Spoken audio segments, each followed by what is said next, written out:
कल एक वीडियो देखा होगा जिसमें हाउसिंग बोर्ड में एक महिला बच्चा चोर के नाम से पकड़ाई थी, लेकिन वो महिला बच्चा चोर नहीं, एक मानसिक रूप से पीड़ित महिला थी जो कि एक फाउंडेशन में रहती थी जिसका नाम फील परमात्म फाउंडेशन है। इस फाउंडेशन से वो महिला गायब हो गई थी और ये फाउंडेशन के मेंबर पुलिस स्टेशन में इसकी कंप्लेन भी कराए। तो अभी हम मौजूद है वो फाउंडेशन में, तो आइए उस फाउंडेशन के मेंबर से बात करते हैं कि वो महिला को लेकर उनका क्या कहना है और वो महिला की क्या स्टोरी है। आइए उनके फाउंडर से बात करते हैं जो कि ये संस्था चलाते हैं कि वो लेडी कब से घर से बाहर थी। जो महिला है वो हमारे आश्रम से 25 फरवरी की रात से निकली थी और उसके बाद हमारी टीम लगातार उनका ढूंढने का प्रयास कर रही थी। अलग अलग जगह पे हमारी टीम जाके ढूंढ रही थी और उसी दिन फिर हमने जो है 25 तारीख को रात को शाम को करीबन 6 बजे हम उनका जो रिपोर्ट है वो दर्ज कराते हैं भट्टी थाना में। हमने बताया कि महिला जो है मानसिक रूप से अस्थिर है और इनकी परिस्थिति ऐसी ऐसी है और ये हमारे आश्रम से निकल गई हैं। तो गुम इंसान क्रमांक 5 के इसमें उनका जो है रिपोर्ट दर्ज होता है और हमें उसके बाद पुलिस भी प्रयास करती है, हम भी प्रयास करते हैं, लेकिन कुछ भी पता नहीं चल पाता है। और कल सुबह मतलब कि रात के 2-2:30 बजे मेरे पास ये वीडियो इंस्टाग्राम के माध्यम से मिलता है मुझे और मुझे कहा जाता है शायद ये वही महिला है जो हमारे आश्रम से निकली है। तो हम वीडियो को देख के समझ जाते हैं कि हमारे आश्रम से जो निकली है महिला वो राधा दीदी वही है। और उसके बाद मैंने तत्काल जामुन थाने के टीआई को फ़ोन किया। मैंने कहा जो सर आपने जिस महिला को अभी बच्चा चोर के इस पे आप लोगों ने अपने कस्टडी में लिया है वो बच्चा चोर नहीं है, वो हमारे आश्रम से निकली हुई महिला है जो मानसिक रूप से अस्थिर है। तो उन्होंने कहा हाँ बिल्कुल सही बात है और उन्होंने ये भी कहा कि उन्होंने रात को ही उनको सखी सेंटर पे छोड़ दिया था, क्योंकि अगर वो महिला अगर बच्चा चोर होती तो उनको सखी सेंटर नहीं रखा जाता। दूसरी बात उनके ऊपर कोई कार्रवाई भी नहीं की गई थी वो, क्योंकि उनको भी समझ में आ गया था कि वो मानसिक रूप से अस्थिर है। दूसरे दिन उन्होंने कहा दूसरे दिन सुबह उनसे बात करें, तो हमारी टीम सुबह 7-8 बजे के आसपास सखी सेंटर पहुंची। तो वहाँ पे पता चला कि 11 बजे ही वो मिलने देंगे और उनको सुपुर्द करेंगे। 11 बजे हम वहाँ पर जाते हैं और उनको लेकर वापस आते हैं अपने सेंटर पे, उनको लेकर आते हैं और अपने आश्रम पर लेकर आते हैं। जब लेकर आते हैं तभी हमें सखी सेंटर से कॉल आता है कि वीडियो जो सर्कुलेट हुआ था, जो पहला वीडियो जिस महिला ने उसमें उन महिला को बच्चा चोर कह रहे थे, तो ऐसा कुछ उन्होंने किया था जिस वजह से लोग वहाँ पे उनको बच्चा चोर कह रहे थे। हमने ये दीदी के माध्यम से पूछा और हमने वहाँ के जो आसपास के लोग हैं जिनसे हमारा संपर्क है, हमने उनसे भी बात की। तो हमें ये पता चला कि दीदी जो है एक चॉकलेट और बिस्किट अपने हाथ में पकड़ी हुई थी। वो चॉकलेट जब बच्चा पास में आता है तो वो चॉकलेट जो है बच्चे को देती है और वो बच्चा उनका उंगली पकड़ लेता है। उंगली पकड़ता है तो दीदी बच्चे को पकड़ती है और इसके पीछे स्टोरी है। वो जो बच्चा उनको पकड़ती है उसके बाद इनके ऊपर जैसे भी आरोप लगते हैं, मैं बिल्कुल मानता हूँ किसी का भी बच्चा अगर इस प्रकार के लोग पकड़े, क्योंकि वैसे भी ये सोशल टैबू है, जो मानसिक रूप से अस्थिर है जो सड़क पे हैं वो वैसे भी सोशल टैबू है। लोग इनको देखना पास लाना कुछ भी पसंद नहीं करते हैं। तो बच्चे के पास अगर कोई भी ऐसा आएगा तो बिल्कुल हम मानते, वो मान लिया कि बच्चा चोर थी वो। लेकिन उसके बाद जिस प्रकार से उनका वीडियो सर्कुलेट किया गया, कई वीडियोस ऐसे सर्कुलेट हुए जिसमें उनका मजाक उड़ाया जा रहा है। हाँ, ये वीडियो बहुत चला जिसमें उनका मजाक उड़ाया जा रहा है। तो उनके ऊपर हाथ भी उठाया गया था क्या? हमें पता, वहाँ के लोगों से भी पता चला और राधा दीदी खुद रो के बता रही थी। हम सिर्फ राधा दीदी का स्टेटमेंट को करेक्ट नहीं बोलेंगे क्योंकि वो मानसिक रूप से अस्थिर है, लेकिन वहाँ के लोगों ने भी बताया उनको थप्पड़ मारा गया।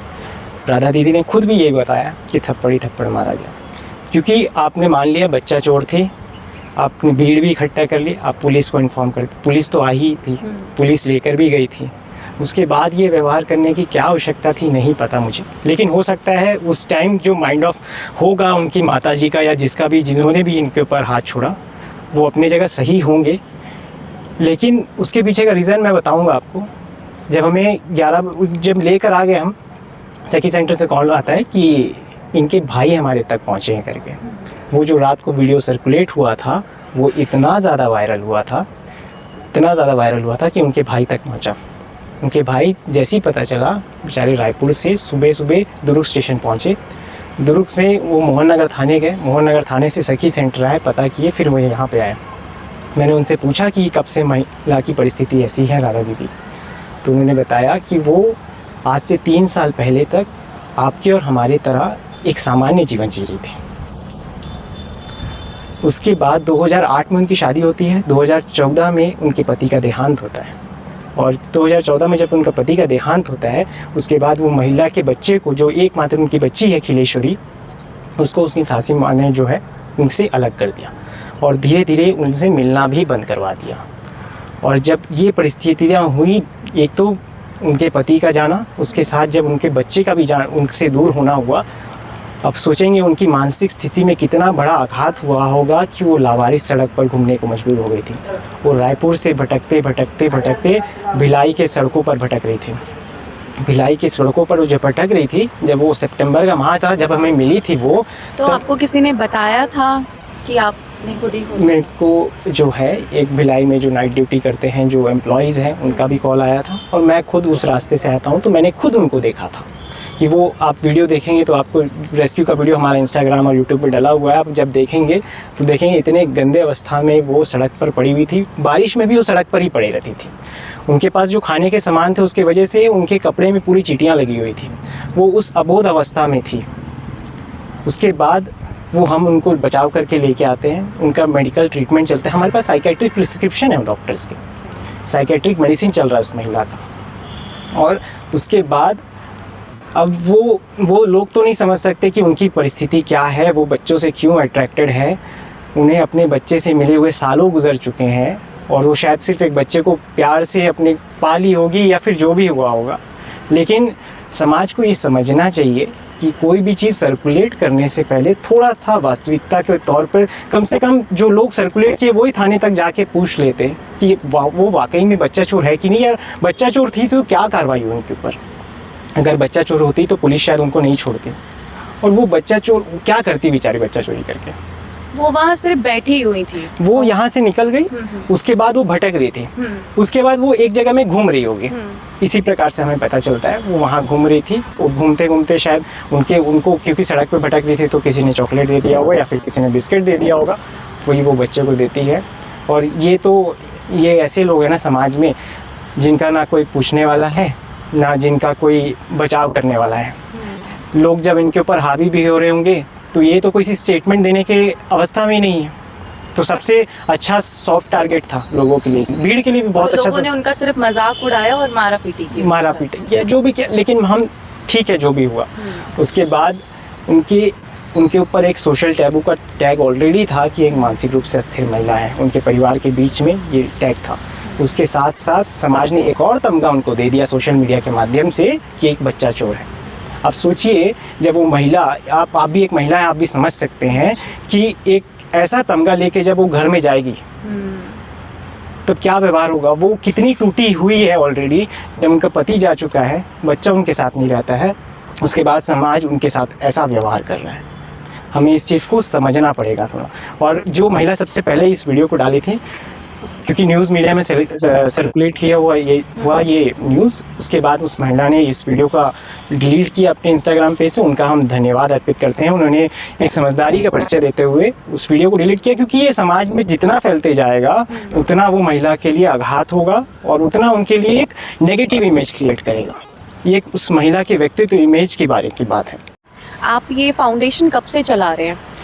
फील्ड परमार्थम की जो टीम है 2018 से स्ट्रीट्स में काम कर रही हैं। जो ऐसे बेसहारा बुजुर्ग है या मानसिक रूप से कमज़ोर लोग हैं जो सड़क पर लावारिस परिस्थिति में रहने को मजबूर हैं, उनके लिए 2018 से कार्य कर रहे हैं। हम 2018 में हमारे पास कुछ भी नहीं था।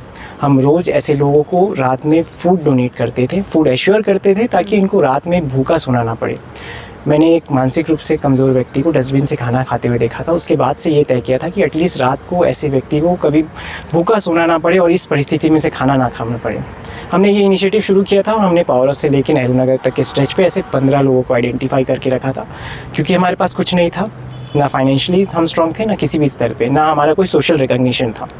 हमने हर रेस्टोरेंट से संपर्क किया और उनसे कोलैबोरेट किया कि एक फूड पैकेट आपको डोनेशन के तौर पे देना है और ये जो फूड पैकेट है हम ऐसे लोगों तक पहुंचाएंगे जो सड़क पर ऐसी परिस्थितियों पे रहते हैं। कुछ लोगों ने विश्वास किया, कुछ लोगों ने नहीं किया और धीरे धीरे विश्वास बढ़ा तो लोग ऐसे 15 होटल्स के साथ हमारा कनेक्शन हो गया और रोज़ हम इन तक खाना पहुँचाने लगे। तो ये आप अकेले चलाते हैं, आपके साथ? नहीं, हमारे साथ टीम है। और हमारे जब जैसा ज़रूरत पड़ता है उस अकॉर्डिंग हमारी टीम काम करती है। उसके साथ साथ हम स्ट्रीट्स में ही नहलाना हो गया, स्ट्रीट्स में ही मेडिकल ट्रीटमेंट करना हो गया, ये सारी चीज़ हम स्ट्रीट्स में ही करते आ रहे थे। काम करते करते धीरे समझ में आया कि सिर्फ फूड इनके लाइफ का प्रॉब्लम नहीं है। आपने देखा एक महिला की एक स्टोरी, अगर फील्ड पर मारथम नहीं होती तो कोई वो महिला की स्टोरी नहीं बताता। ऐसे कई सारे स्टोरीज़ हमारे पास हैं जब महिलाओं का एक्सप्लॉयटेशन स्ट्रीट्स में होता था और हम देखते थे और हम उस टाइम पे इंटरवीन करके उनको बचा पाते थे। और ऐसे कई चीज़ें हमने देखी हैं स्ट्रीट्स में, जो कि हमें धीरे धीरे इस चीज़ के लिए मोटिवेट किया कि हमें इनके लिए एक ऑप्शन क्रिएट करना चाहिए ताकि इनको एक स्वस्थ और एक सुरक्षित जीवन दे सकें जब तक इनका घर पता ना चल पाए। तो यही प्रयास से हमने 2018 से प्रयास शुरू किया। 2019 में भी ये कंटिन्यू रहा। फिर 2020 में एक अम्मा का डेथ होता है और कई हमारे जो बेनिफिशरीज हैं उनका डेथ जो है वो स्ट्रीट्स पे होता है, जो कि एकदम अननेचुरल डेथ होते हैं। किसी की ठंड की वजह से अकड़ कर डेथ हो जाती है, किसी के साथ मिसबिहेव कर दिया जाता है, उसकी वजह से डेथ हो जाती है। ऐसे कई सारे सिचुएशन थे। उसके बाद 2019 से 20 में हमने प्रयास शुरू किया कि हमें बीएसपी की तरफ से कोई अबेंडन बिल्डिंग अलॉट की जाए जहाँ पे हम ऐसी सेवा कर सकें। इनिशियली तो रिजेक्ट हुआ, फिर धीरे धीरे करके सांसद विजय बघेल जी का सपोर्ट मिला, उन्होंने इंटरवीन किया। उसके बाद पीएमओ से भी इंटरवेंशन हुआ, उसके बाद जाके हमें ये जगह अलॉट हुई और 2020 नवंबर में हमारा ये शेल्टर शुरू हुआ और 5 लोगों के साथ शुरुआत हुई थी। अभी 95 लोग आश्रित हैं। अभी तक के हमने 44 के आसपास के लोगों को घर वापसी कराई। वो विभिन्न राज्यों के हैं, चाहे एमपी हो, उत्तर प्रदेश हो, बिहार हो, उड़ीसा हो, वेस्ट बंगाल हो, अलग अलग राज्यों के लोग जो मानसिक रूप से अस्थिर होने की वजह से भटकते हुए शहर पर आ गए थे, उनको रेस्क्यू करके उनका बेहतर जीवन करके उनकी घर वापसी कराई। अभी तक के करीबन ऐसे 40 लोगों का देहांत हो गया है जो सड़क पर होते तो लावारिस होते, लेकिन क्योंकि हमारे पास थे इसलिए उनका अंतिम संस्कार हमारे द्वारा किया जाता है। अंतिम संस्कार के साथ साथ उनका अस्थि विसर्जन भी हमारी टीम के द्वारा किया जाता है ताकि उनकी जीवन को मोक्ष की प्राप्ति मिले और अगला जन्म शायद उनके लिए थोड़ा कुछ बेहतर हो। तो आप ये फाउंडेशन से कुछ मैसेज देना चाहेंगे व्यूअर्स को? बिल्कुल, क्योंकि सोशल मीडिया एक ऐसा हथियार है जो पॉजिटिव और नेगेटिव चीज़ों के लिए दोनों जाना जाता है, लेकिन आप इस चीज़ पे गौर करेंगे कि नेगेटिव चीज़ें बहुत जल्दी सर्कुलेट होती है और लाइक व्यूज़ के चक्कर में बहुत सारे लोगों ने शेयर किया इस चीज़ को, बिना किसी सत्यता के पता किए बिना ही शेयर करते गए। किसी भी ने भी नहीं पूछा कि ये सत्य है कि नहीं है, किसी ने भी इस चीज़ को जानने का प्रयास नहीं किया। क्योंकि हम कल शाम से जब देखा कि कई सारे लोग ये सर्कुलेट और उनकी घर वापसी हो चुकी है, तब हम शाम को सबको कॉल करके कहते हैं कि कृपया इस वीडियो को संज्ञान लीजिए, आप थाने से बात कीजिए, हमसे भी मत बात कीजिए, आप थाने से बात कर लीजिए, अगर आपको सत्य लगेगा तो आप चला लीजिए। तो हम यही कहेंगे, कृपया आप कभी भी भीड़ तंत्र को हावी होने ना दें, ताकि क्योंकि भीड़ में जो भी डिसीजन होगा उसमें कुछ नहीं समझ में आएगा आपको कि क्या सच्चाई है क्या बुराई है। आप कभी भी ऐसी परिस्थितियों का सामना करें तो कृपया करके पुलिस को सूचित करें, पुलिस जो निर्णय देगी वो आप मान के चले। दूसरी चीज़, कभी भी ऐसी परिस्थितियों में मतलब किसी को इतने जल्दी जज कर लेना वो एक गलत चीज़ है हमारे लिए।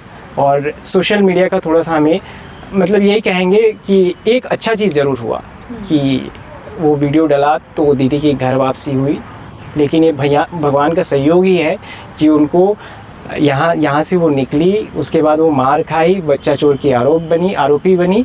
उसके बाद आरोपी तो नहीं कहूँगा मैं क्योंकि वो आरोपी नहीं है, उनका तमगा लगाया गया, उसके बाद उनकी घर वापसी हो जाती है। और एक संयोग ही कह सकते हैं क्योंकि शायद वो नहीं भागी होती, और क्योंकि हम भी प्रयास कर रहे थे उनके घर वालों को पता करने का, लेकिन हमें नहीं पता चल पा रहा था। तो हम यही कहेंगे व्यूअर्स से, जितने भी व्यूअर्स होंगे आपके, कृपया करके उस महिला के बारे में सोचिए, क्योंकि ये किसी के भी साथ हो सकता है। क्योंकि हम आज नॉर्मल है, वो भी दीदी भी नॉर्मल थी, सिर्फ 2.5-3 साल में उनका जीवन सब कुछ बदल गया। तो कृपया वैसी परिस्थितियों को अपने अंदर लेके आकर सोचिए कि क्या परिस्थितियाँ होती हैं।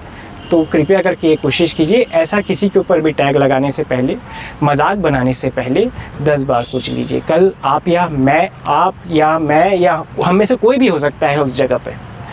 क्योंकि जिस प्रकार से ब्लॉगर बता रहे थे, हेलो गाइस, हमारे बीच में एक बच्चा चोर पकड़ाई है, ये कोई अगर बच्चा चोर थी तो वो बहुत सीरियस मैटर था, वहाँ इस प्रकार का ब्लॉगिंग कैसे हो सकता है?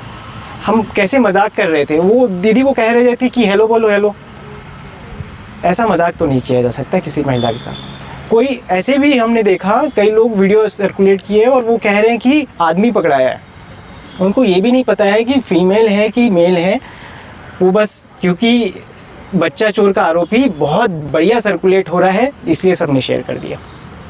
तो आपसे यही अनुरोध होगा कि जीवन में आपके और हमारे साथ ये चीज़ें कभी भी हो सकती हैं, तो हमेशा सोच समझ कर ही निर्णय लें। तो जैसा कि हमने यहाँ के फाउंडेशन मेंबर से बात किया, जिनका कहना है कि वो औरत बच्चा चोर नहीं, मानसिक रूप से बीमार थी और लोगों ने उनको बच्चा चोर का टैग दे दिया। इसीलिए कहते हैं किसी को जज करने से पहले उसकी जानकारी ले लें, उसके बाद ही एक्शन लें। बाकी आपका क्या कहना है कमेंट बॉक्स में ज़रूर बताइएगा और हमारे चैनल सीजी भास्कर को सब्सक्राइब करना ना भूलें।